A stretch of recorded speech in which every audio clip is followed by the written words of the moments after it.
We want to invest. The Winchester Morrison Fund has capital, and your growth numbers are impressive, Dad said. Amazing what happens when you let someone who actually understands modern consumers run things, I replied. My phone buzzed.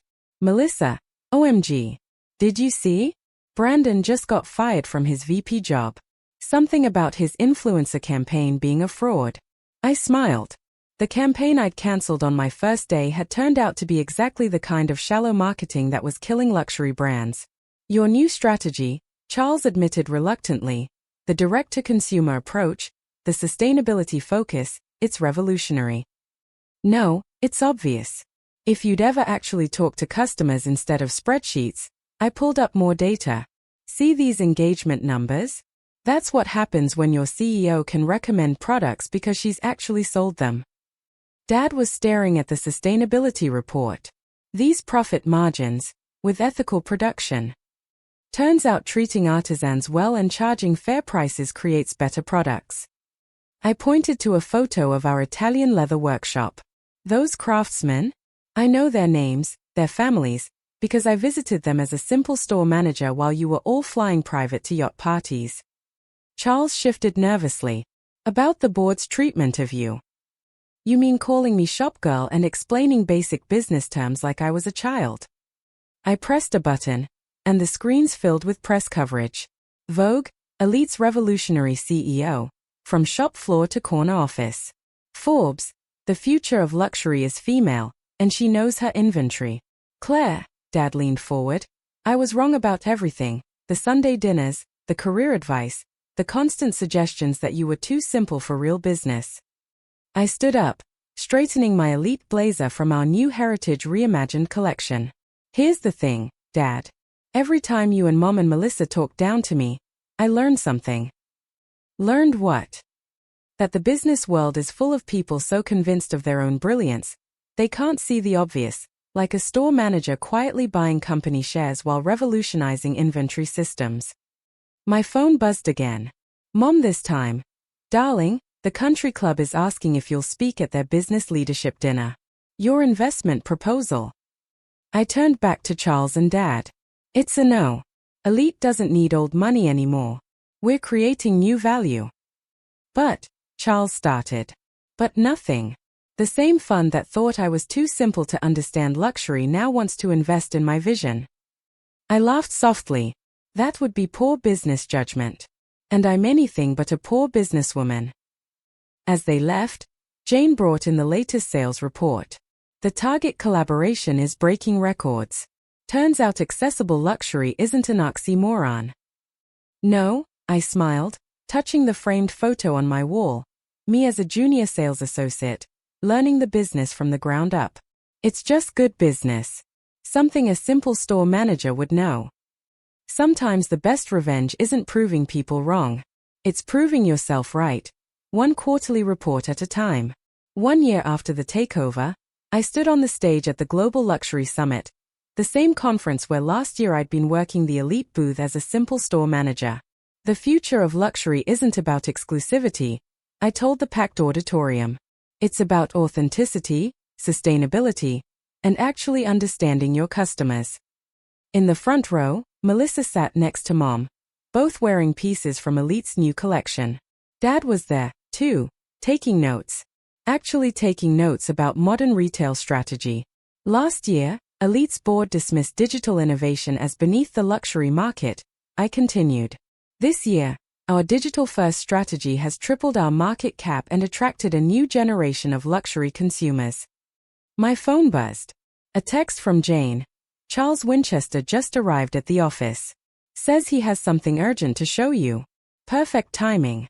After the speech, I found Charles pacing in my office, clutching a financial report. His face had the same panicked look he'd worn when I took over the board. Have you seen these numbers? He demanded. Your simple strategies, they're destroying the entire traditional luxury market. You mean they're transforming it? I pulled up our latest data. 3 of our competitors have already copied our sustainability initiative. 2 more are rushing to launch digital platforms. And 6 have appointed CEOs with actual retail experience. But the old luxury houses. are dying, Charles. Just like I told you while serving your coffee last year. Mom and Melissa appeared in the doorway, still looking slightly dazed from my keynote speech. Darling, Mom started, the editor of Vogue wants to feature you in their Power Players issue. She says you're revolutionizing luxury retail. Actually, I smiled, I'm just applying common sense. Something you get a lot of practice with on the shop floor. My phone buzzed again, this time with breaking news. Traditional luxury giant falters. Winchester Holdings reports massive losses. Charles slumped into his chair. My family's company.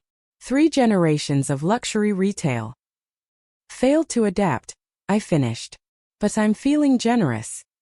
I slid a proposal across the desk. Elite is looking to acquire heritage brands that understand the need for change. Charles looked up slowly. You want to buy Winchester Holdings? Another message lit up my phone from Melissa. Mom's crying. Dad's calling his broker. Please tell me this is some kind of prank. I silenced it and looked around the boardroom at the stunned executives. Let me guess, I said calmly. You assumed the anonymous buyer was a hedge fund?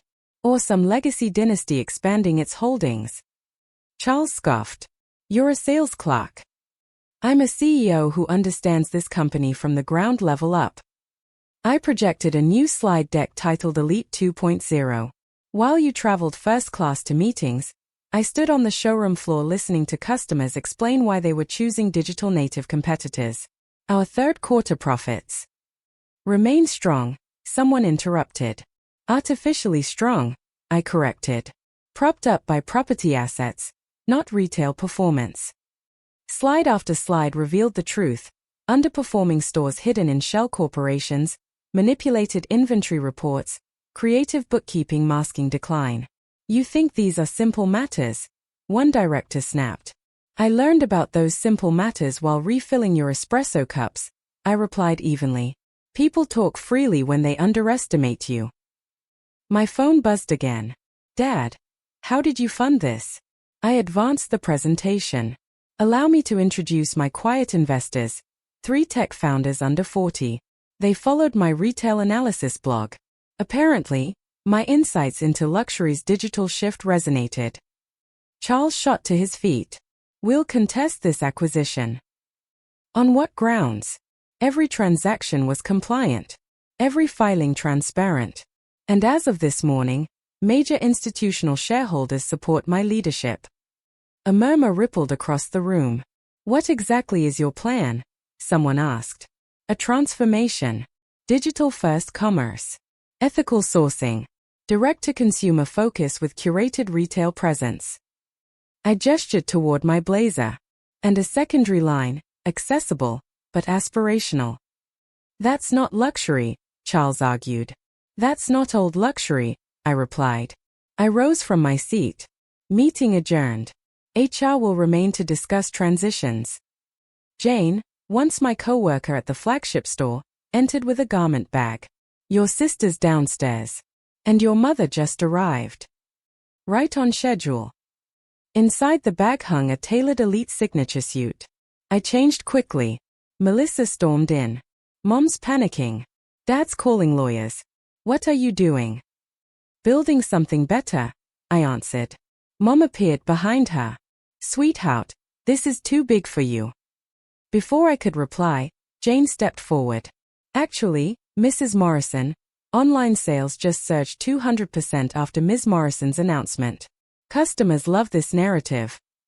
I checked the live dashboard. Engagement was soaring. I have a press conference, I said, adjusting my cuff. Time to outline the future. But what do we tell people? Mom whispered. The truth, I said. That sometimes the quiet one is simply planning. 3 months later, I reviewed quarterly reports in my office. Elite's stock price had doubled. Waste had dropped dramatically. Our digital channels were outperforming forecasts. Jane appeared at the door. Your father's here. With Charles. On the security screen, Dad shifted uncomfortably beside the former board member. Send them in, I said. And pull up Q4 projections. They stepped into my office, glancing at the wall of real-time global sales data and digital design boards. Quite a change from the store office, I noted lightly. But I still make my own coffee. Charles cleared his throat. We'd like to discuss collaboration. I turned a monitor toward them displaying the upward stock trajectory. Results tend to speak for themselves. Dad finally sat down, quieter than I'd ever seen him. We're prepared to invest, Dad said carefully. The Winchester Morrison Fund has significant capital. Your expansion metrics are impressive. Interesting what happens, I replied evenly, when leadership actually understands today's consumer. My phone vibrated. Melissa, OMG. Brandon just got fired. That influencer campaign? Apparently fraudulent. I hid a smile. The flashy deal I'd cancelled on day one had been everything wrong with outdated luxury marketing. Charles shifted in his chair. Your direct-to-consumer pivot. The sustainability model. It's groundbreaking. It's common sense, I corrected. If you'd spent time speaking to customers instead of studying spreadsheets, you'd have seen it sooner. I pulled up live engagement data. When a CEO can personally recommend a product because she's sold it herself, customers notice. Dad studied the sustainability margins. These returns, with ethical sourcing. Respect artisans. Pay fairly.